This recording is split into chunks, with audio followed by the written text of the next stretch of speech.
नागपूर अधिवेशनाचा आजचा शेवटचा दिवस. विदर्भ अनुशेष कायदा सुव्यवस्थेवर फडणवीस विधानसभेत तर अजित पवार विधान परिषदेत उत्तर देणार. महत्त्वाच्या घोषणाही अपेक्षित.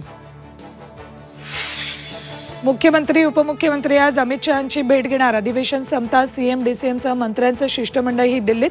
कांदा निर्यात बंदी, मराठा आरक्षण, दुष्काळावर चर्चा. संसदेतील खासदार निलंबनाचे पुण्यात पडसाद. राष्ट्रवादी काँग्रेसच्या शरद पवार गटाकडून आंदोलन. सुप्रिया सुळे, अमोल कोल्हेंच्या निलंबनाचा निषेध.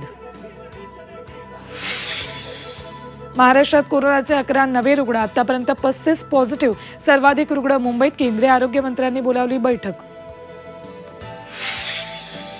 राज्यात थंडीचा कडाका वाढला. धुळे, परभणीत महाबळेश्वरपेक्षा कमी तापमानाची नोंद, तर विदर्भातही थंडीची लाट. आणि अमेरिकेचे माजी राष्ट्राध्यक्ष डोनाल्ड ट्रम्प यांना मोठा धक्का. कॅपिटल हिंसाचार प्रकरणामध्ये ठरले दोषी. निवडणूक लढवण्यावर बंदी.